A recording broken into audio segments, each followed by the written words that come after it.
À l'issue d'une journée d'échange entre Américains, Ukrainiens et Européens à Paris, Marco Rubio a laissé entendre que Washington pourrait se retirer des efforts de paix en Ukraine sans avancer dans les discussions. Après avoir mis fin au cessez-le-feu avec le Hamas le mois dernier, Israël poursuit ses bombardements dans l'enclave. Au moins 23 personnes sont mortes dans des frappes dans la nuit de jeudi à vendredi. Après les importantes intempéries qui ont frappé le nord de l'Italie ce jeudi, au moins 3 personnes sont décédées. En France, un homme de 27 ans est mort, emporté par une avalanche.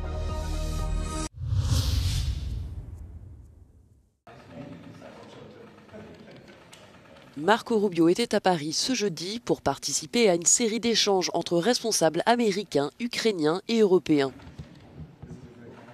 À l'issue de cette journée, le secrétaire d'État américain a laissé entendre que les États-Unis pourraient se retirer des efforts de paix en Ukraine sans avancée significative des discussions dans les prochains jours. What we're talking about here is avoiding thousands and thousands of people from dying over the next year. We're trying to avoid that. We saw what happened last weekend with a missile strike in Sumy, where people died on Palm Sunday. We're just going to see more like that on both sides. We're going to see more of that. We're trying to prevent it.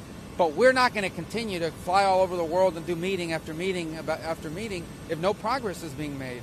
So if they're serious about peace, either side or both, we want to help. If it's not going to happen, then we're just going to move on.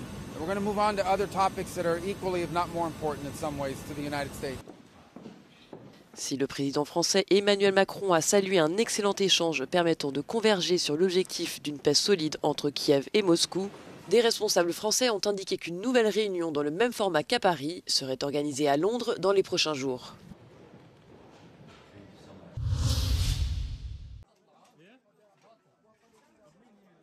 Après avoir mis fin au cessez-le-feu avec le Hamas le mois dernier, Israël poursuit ses bombardements dans l'enclave. Au moins 23 personnes sont mortes dans des frappes dans la nuit de jeudi à vendredi.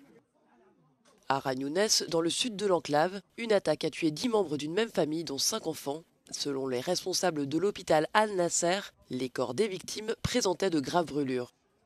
Dans le nord, 13 autres personnes ont été tuées, dont 9 enfants, selon un autre hôpital. L'armée israélienne a indiqué que ses troupes allaient étendre leurs opérations dans le sud de Gaza, le long du nouveau corridor Morag qui sépare Khan Younes de Rafah. Selon le ministère de la Santé de l'enclave dirigé par le Hamas, plus de 51 000 personnes sont mortes à Gaza depuis le début du conflit, et alors qu'Israël bloque l'entrée de toute aide humanitaire, la population est au bord de la famine.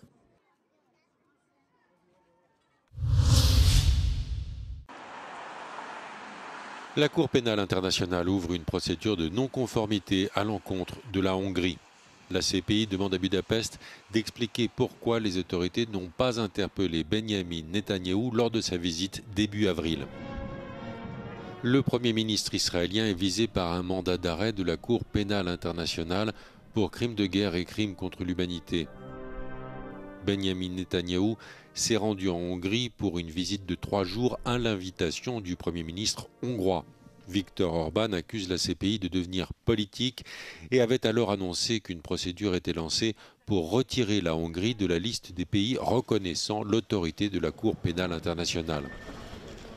Benyamin Netanyahou avait qualifié la décision de courageuse. Le Premier ministre israélien estime important de tenir tête à la CPI, une organisation qu'il estime corrompue.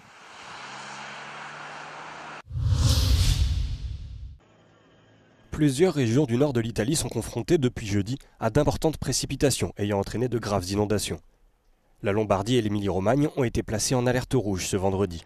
Plus de 700 pompiers sont mobilisés dans les régions impactées. Au moins 3 personnes sont mortes dans ces inondations. La voiture de 2 hommes, un père et son fils, a été engloutie en Vénétie alors qu'ils souhaitaient participer aux opérations de sauvetage. Dans le Piémont, une personne âgée est décédée après avoir été prise au piège à l'intérieur de son domicile. Selon une première estimation, les dégâts causés par les intempéries, rien que dans le Piémont, se chiffrent déjà à plusieurs dizaines de millions d'euros. Mais la situation ne devrait pas s'améliorer immédiatement. De nouvelles pluies abondantes sont prévues dans le nord du pays à partir de ce dimanche. La France est également touchée par le phénomène. En Savoie, jusqu'à 1 mètre de neige est tombée ces dernières 24 heures. Des conditions météorologiques qui ont fait au moins une victime. Un touriste britannique de 27 ans a succombé à ses blessures après avoir été emporté par une avalanche sur une quinzaine de mètres.